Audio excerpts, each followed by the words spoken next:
Welcome to the interactive novel. To take part, listen to part 1 and then vote on what happens next. This is the full version of part 1. If you'd like to listen to the abridged version of part 1 or read either versions, please go to www.interactivenovel.co.uk. The interactive novel follows 15-year-old Nicholas Briggs, Assistant Professor Arthur Ashcroft, debunker of the supernatural, as they investigate paranormal mysteries in Victorian Britain. Part 1. Thursday, 10th of January, 1861. Chapter 1. The old man in the bed still breathed. That was all he managed. He had not eaten in days, and he struggled to swallow the little water forced down his throat. Gobulars of dried drool pooled in the corners of his mouth. His eyes rarely fluttered open, and when they did, they were glazed, unseeing. The stroke had been cruel, sagging his face, immobilizing his body, and robbing him of his mind. He had been given a day to live. So far, he had surpassed his doctor's expectations. The stroke had been 4 days ago, yet he clung to life like a barnacle on a wave-battered rock. His condition had deteriorated, and now nobody expected him to live through the night. His family gathered around his deathbed. Mrs. Aldcott, soon to be a widow, mopped at his brow.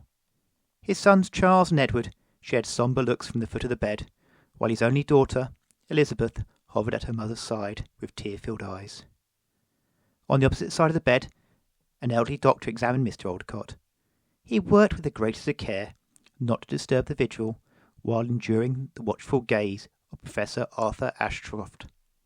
The professor stood by the hearth, his arms resting on the mantelpiece, studying the scene with the emotional detachment of a man strictly here on business. For my part, I felt uncomfortable being in the room. We were intruding. This was a private family moment. I pulled back the curtains and gazed out onto the streets of London. The storm raged outside. Rain bounced off the cobblestones, forming small rivers that overflowed the gutters. A man hurried past, his soaked cloak no longer offering any protection from the elements. He staggered as a gust of wind almost blew him out into the road. Lowering his head, he fought on, determined to reach whatever destination that could be so urgent to take him out on such a night. "Nicholas!" the professor called. Letting the curtain drop across the window, I turned back to their room. Except for Mrs. Aldcott, the rest of the family were leaving. I took one last look at the dying man in the bed before following the others out of the room. Pulling on his coat, the doctor gave instructions to keep Mr. Aldcott warm and to see that he continued to receive plenty of fluids. Then, accompanied by the family's coachman, the doctor went out into the storm. While Charles Aldcott instructed the butler to prepare a broth for his father, Edward led the professor through a door to the right of the stairs. Forgotten about, I followed the professor into the billiards room. As the name relayed, a billiards table dominated the long room. The balls were set up ready to break. Beyond the table, a fire was roaring in the hearth, surrounded by a group of armchairs and a lounger. Against one wall was a bureau with a brandy decanter and a set of glasses on top. The other walls were adorned with stuffed game birds. Above the mantel, looking down the room with a shocked expression, was the head and shoulders of a magnificent buck. Edward Aldcott poured 3 glasses of brandy. He passed the first to the professor and kept the second for himself. For a moment I thought I was going to be offered the 3rd glass, but then Edward's brother Charles entered the room. Charles walked past me as if I was one of the stuffed birds, took the glass of brandy, and sat down opposite the professor. I remained by the door, in full sight, but out of mind. "I'm sorry about your father," the professor said. "It is not an easy way to go." "He's a hard man. Always has been," Charles said, taking his pipe from his waistcoat pocket. He busied himself filling the bowl with tobacco. "It's no surprise that even on the verge of death he is going out with a fight." Edward took a long sip of his brandy, as if steadying himself. "Now, Arthur, you must be wondering why we've asked you here." "I must admit I am curious," the professor said. "It cannot be for my medical opinion. Your father is already in the care of one of the finest physicians in the country." "We still require expertise," Edward said. He glanced at his older brother. Charles gave a small nod. Edward took a deep breath. "My father believes that our family is cursed, and he is to be the next victim." Chapter 2. Cursed? The Professor said, leaning forward in his chair. What sort of curse? Are you familiar with the Irish Binsidee? Edward asked. You refer to what in England we call a banshee, the Professor said. Charles nodded. Always keen to impress with his knowledge, the Professor continued. In folk stories, the Binsidee, or Woman of the Fairies, is usually a herald of death. It appears at a time of death, and lets out a mournful cry before vanishing. Precisely, Edward said. My father believes that the male line of our family is haunted by a Binsidee. As you well know, our family has a large estate in Ireland. Our great-grandfather, Henry Olcott, was the first of all victims of the Binsidee. He died after a short illness in his early 40s. He had been fit and of sound health. One moment, and then racked with disease the next. Our great-grandmother was in the room at the time. She claimed she saw the Binsidee. It looked like a rotting hag. She watched it lean over her husband and kiss him. He died at the touch of her lips. The Binsidee promised to return for her sons. It screamed and disappeared before her eyes. Her tale was explained as a figment of her grief-filled imagination. It was forgotten about until the death of her eldest son William. He had a riding accident in his early 20s. A servant reported hearing a blood-curdling scream. He followed the scream to find William had been thrown from his horse. The animal was so terrified it bolted, leaving his crumpled body behind. According to the story, the horse ran until his heart gave out. William's death was believed to be a tragic accident, yet the scream and the Binsidee's curse was whispered about. When our grandfather died, our father heard the scream. He said it was the worst sound he'd ever heard. It was so shrill that it hurt his ears. It left him cold and full of despair. You see, according to the family tale, the Binsidee that haunts our family does more than just moan. She steals the soul of the deceased, in vengeance for the way she was wronged by Henry Olcott. Your great-grandfather wronged a banshee? The Professor asked. He spoke in a serious tone, but he could not hide his small, cynical smile. The Professor believed that the supernatural did not exist. He had made it his life's mission to debunk all claims. By all accounts, he was a bit of a rogue. Charles suddenly spoke up. Do you think it's wise to share such a distasteful story? For all we know, it's just a fabrication. We asked Arthur here for his opinion, Edward said. He will need to know the whole story, no matter how fanciful it is, if he is to reach a conclusion. He looked at his older brother for permission to continue. Tapping the pipe against his lips, Charles nodded for him to proceed. When Henry arrived in Ireland, he met one of the local peasants. For him it was a bit of fun. For the girl, she believed they were in love. She fell with child, and Henry had her thrown off his land, fearing the slander an illegitimate child would cause.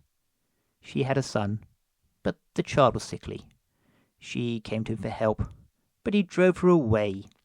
The child died shortly afterwards. The girl followed her child to the grave a matter of days later. Believing that to be the end of the matter, Harry married our great-grandmother and went on to amass the fortune that we, his descendants, manage to this day. Except 10 years later, when Henry was on his deathbed, the girl reappeared to take his soul, revenge for the child she lost. Since that day, it's said she's returned to claim the soul of every one of Henry's male descendants. A sudden howl of wind reminded us of the storm outside. The two brothers looked at each other, sharing the same thought, that on a night like this it was all too easy to believe in ghost stories. Then Charles snorted, and the moment was lost. I don't believe we're discussing this nonsense, Charles said. The Binsidee is a fairy tale for little children. Even the existence of the girl and the illegitimate child is doubtful. The story is nothing more than slander, spread by the envious Irish to ruin our family name. The only reason we are discussing this is because Father foolishly believes it. He drained his brandy and rose to his feet. Now, if you excuse me, I'm going to check that Father drank some of his broth. Charles circled the billiards table on his way towards the door. He glanced at me, dismissing his irrelevance, and left the room. Charles does not believe in things that go bump in the night, Edward explained. He finds the whole notion that our souls might be snatched by the Binsidee as preposterous. However, my father is convinced he heard the Binsidee's wail at the death of our grandfather. He believes that the Binsidee will come for him when he dies, and I fear that it might be this very night. I'm afraid I happen to agree with Charles, Professor Ashcroft said. I've been studying the supernatural for several years, and I'm yet to see any evidence of anything that can be proven without a rational, scientific explanation. A groan of disbelief escaped my lips. Edward and the Professor looked up. I pressed a hand to my mouth and coughed. Sorry, sir, something in my throat. As I was saying, before I was rudely interrupted, I, for one, would be very surprised if there's any truth in the stories regarding the Pin City. However, as your father believed in the tale, and you asked my expertise, I will, with your blessing of course, stay on hand this evening to witness any visitors, whether spiritual or not, that choose to visit him. Thank you. My mother will sleep easier knowing that when my father passes away, his soul will find heaven. To your father, the Professor said, holding his glass high. Together they toasted Mr. Oldcott. Edward looked up at the clock in the corner of the room. It was nearly 9. Would you care for a nightcap? I think it's best I begin my vigil of your father's room. Of course. Edward led the way back up to his father's room. Having received no alternative orders, I trailed behind carrying the Professor's bag.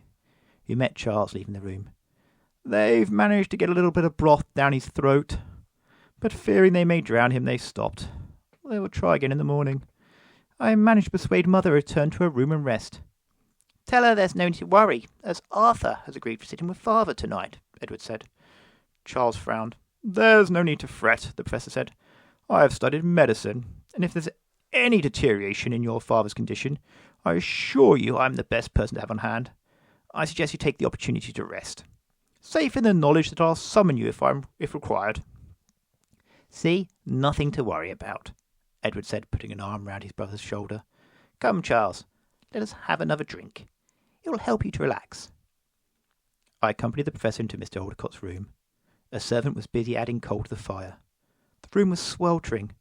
The Professor dismissed the servant while I stripped down to my shirt. I rolled the sleeves up to my elbows. He certainly will not catch a chill, the Professor said. He stood over the bed, inspecting the man within. With his eyes closed and his mouth ajar, Mr. Oldcott could have been mistaken for being dead. Only the rising of his chest and the wheezing rasp of his breath indicated any form of life. No change. I doubt he will survive the night. We'll take it in turns to keep watch on him, and an eye out for this banshee. I thought you said there were no such things as banshees. You need to lighten up a bit, Nicholas. Of course there are no such things. It was a joke.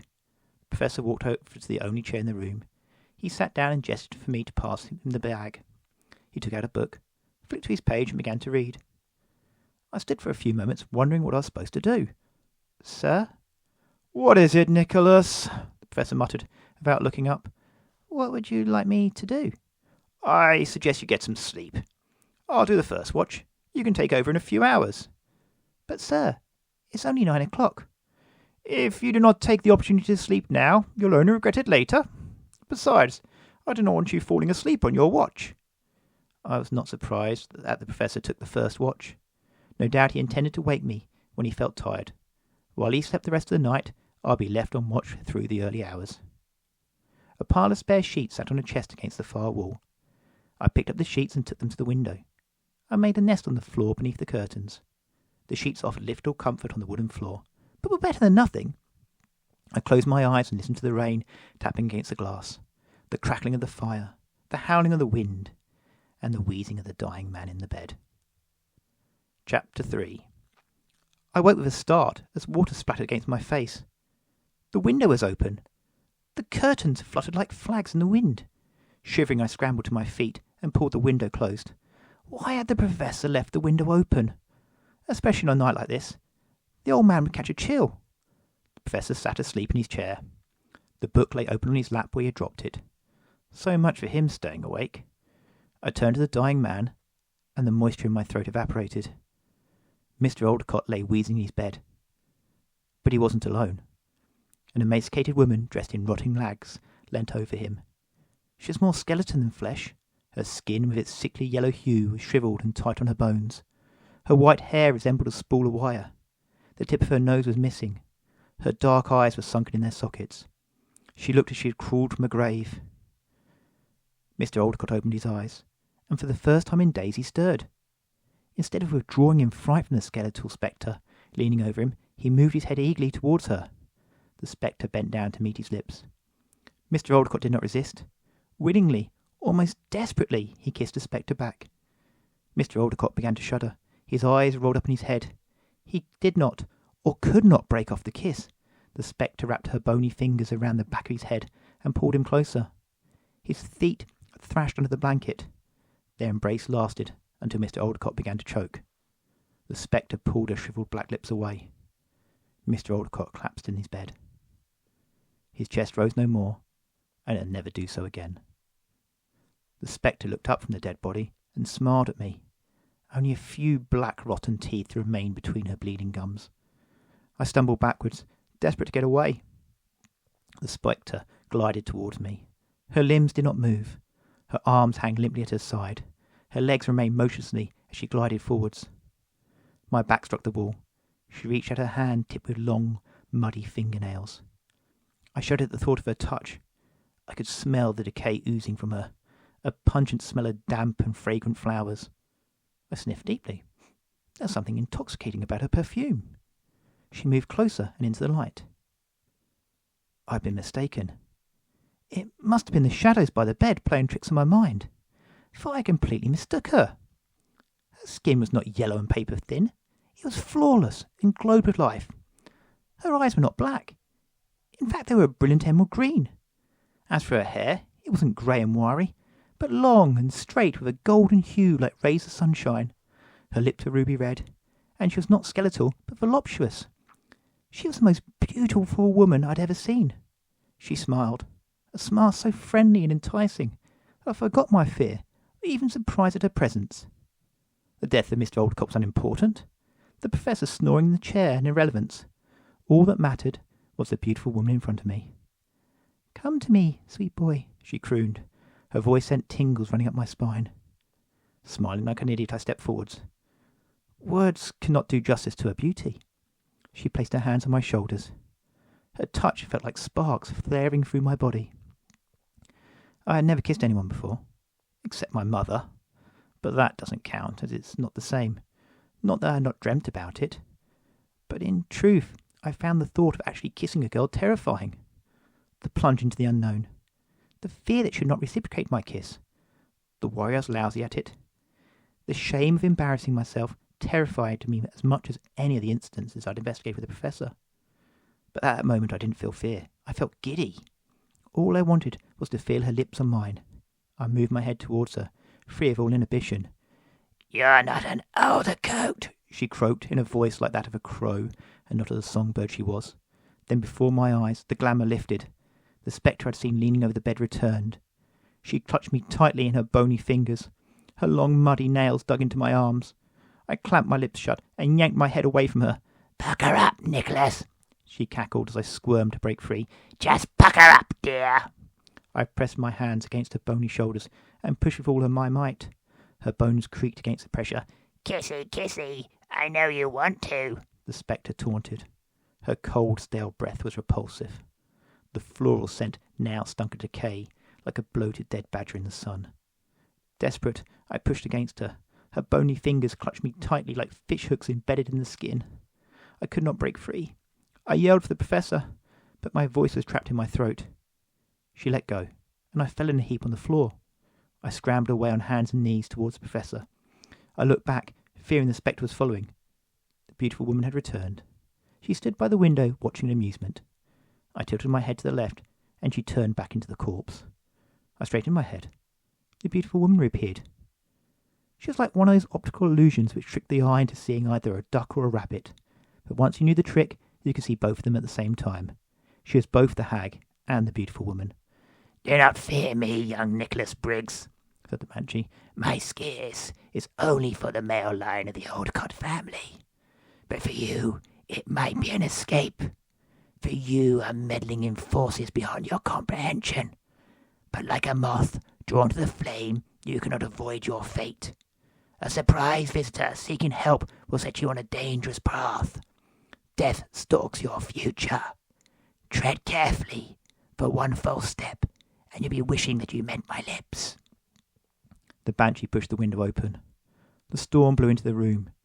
The curtains whipped around her. The flames in the candles flickered. She took one last look at the dead man in the bed. Then, lifting her head to the sky, like a wolf howling to the moon, she let out the most pitiful scream I'd ever heard. I pressed my hands against my lips, ears, trying to block out her deafening cry. Her screech was painful. I gritted my teeth and screwed up my eyes. It felt like a nail being slowly pushed into my brain. The scream ceased. I looked up. The curtains flapped in the wind. Rain splattered against the floorboards. The banshee was gone. Chapter 4. "What on earth is that racket?" the professor grumbled. I didn't answer. I was staring at the flapping curtains. "Nicholas, I'm talking to you, and close that window before Mr. Aldecott catches a chill." "Sorry, sir," I muttered. I wasn't thinking straight. My heart was fluttering. I did not feel frightened. If anything, I felt a giddy excitement, a rush of adrenaline that left me light-headed. Strangely of all was a longing for the banshee to return. Of course, not the hideous spectre, but the beautiful woman. Dazed, I crossed over to the window and pulled it shut. "Mr. Aldecott," the professor said. He threw his book onto his chair and raced to the bed. He pressed his long, slim fingers against Mr. Aldecott's wrist, feeling for a pulse. There was a sound of feet thundering along the corridor and up the stairs. Summoned from all over the house by the banshee's wail, family and servants hurried towards the room. The door swung open as Edward led the way into the room. The professor looked up and shook his head. "I'm sorry. He has just passed away." He was interrupted by a cry of anguish as Mrs. Aldecott pushed her past her son and threw herself onto the bed. Clutching the body of her late husband, she sobbed against his lifeless chest. The two sons stood dumbly in the doorway, while the sister comforted their mother. Out of respect, the staff began to melt away. "Come along, Nicholas. We should leave the family to their grieving," the professor said, gathering his belongings. Still bewildered at what was going on, I followed the professor and the retreating staff out of the bedroom. The butler led us back to the billiards room. The professor settled himself into a chair by the glowing embers of the fire and gestured for me to sit opposite. "You are very quiet, Nicholas," the professor said. "Is there anything you'd like to tell me?" "I saw something, sir." "What do you think you saw?" he said with an air of exasperation. Normally that would be my cue to fall silent and deny seeing anything at all. The banshee had robbed me of my wits, and I spoke as much to myself as to the professor. "The banshee, sir." I didn't look at the professor. I'd only see scorn in his eyes, so I stared at the embers. She was a skeletal hag. She leaned over Mr. Aldecott and kissed him.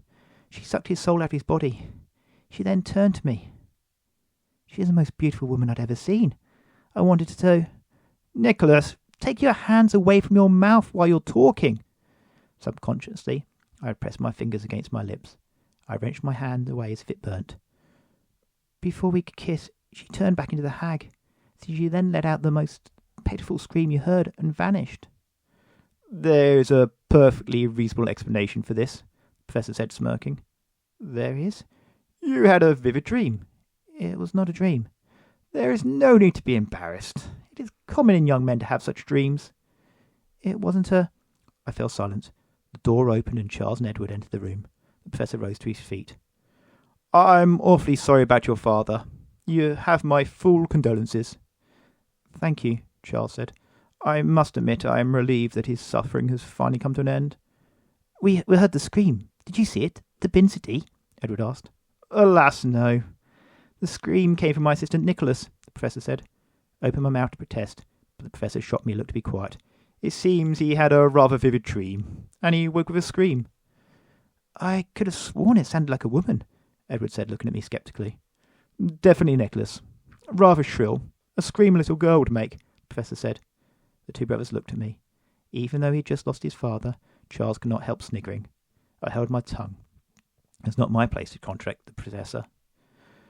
"The fact he screamed coincided with your father's death just happens to be a coincidence," the professor said. "I promise you, Nicholas here is not some sort of herald of death. He just possesses a rather vivid imagination. As for the Binsity, I can assure you that your father was not visited by such a thing. I was in the room the entire time, and I did not witness anything out of the ordinary. In fact, I am confident to say that you can rest safe in the knowledge there is no such thing as the Binsity." Friday, 11th of January, 1861, Chapter 5, That was a fruitful night's work, well done, the Professor said with a smug smile of satisfaction. He leant back in the carriage seat. There is nothing better than knowing your expertise has alleviated some backward fear of the paranormal. Fancy well-educated gentlemen such as Charles and Edward Oldcott believing in something as absurd as a beansidee. Well, thanks to us, they can live the rest of their lives without the worry that they'll be visited on their deathbed by a banshee. I gave a weak smile in response. You're not still ashamed of screaming in your sleep, are you? I told you, you have nothing to worry about. It's perfectly normal to have bad dreams, or dreams of the... He paused, suddenly uncomfortable. You were saying, sir? I prompted. Just that you are far too sensitive for your own good. If only you'd gone to a private school and got a proper education, they would have toughened you up. Now forget about the bad dream, and congratulate yourself on a job well done. I nodded and returned to the window. There was no point arguing. The Professor had decided that the banshees did not exist, and there was nothing I could say to persuade him differently. To make matters worse, the Professor had convinced the Oldcott household that I was responsible for the scream. As we had left, I had seen the servants smirking at me behind the back of their hands. The wretched London traffic turned a short distance into a long journey. Over an hour later we came to a stop outside the Professor's home. I was left carrying the Professor's bags, while he marched up the front steps. We had only gone for one night, yet along with his case full of equipment, he had packed a bag full of clothing, which he did not touch. Struggling, I hauled the luggage into the hall to find the Professor talking with Gertie Stubbs. At 15, Gertie was a few months older than me. When we had met, she had been working at a pottery factory that we had been investigating. A murderous rape had been killing her colleagues. Her reward for her assistance had been an education and the opportunity of a different life away from the factory floor. She also had to earn her keep, so she ended up working as a maid in the Professor's house. I had been assigned as her tutor. She was not only my student, but my closest friend and confidant. She was the only one I could tell the truth about the supernatural incidents I witnessed. You have a guest, sir, Gertie said. Who is it? They didn't say. They insisted that they urgently require expertise. I told them you're not in, and asked them to return later. But they refused to leave without speaking to you. I showed them to the parlour to wait your return. The Professor looked at the closed parlour door and grimaced. An unexpected guest was the last thing he wanted. Believing his time was precious, he insisted on only conducting meetings that had appointments. However, he could not leave the person sitting in the parlour unattended. I'd better get this over with. I just hope their business is as urgent as their abrupt manner. I am parched. Bring a pot of tea for us and our guest. Gertie, come along, Nicholas. Let us see who waits, and what the devil can be so urgent to demand my immediate attention. I hesitated beside the stairs. A feeling of dread crept through me. I knew with certainty that whoever was waiting in that room had brought with them grave tidings, that they were the surprise guests seeking help that the Banshee had warned me against. That is the end of part 1. To cast your vote on what happens next, go to www.interactivenovel.co.uk and click Cast Your Vote. Decide with care, because whatever option receives the most votes will determine what happens next.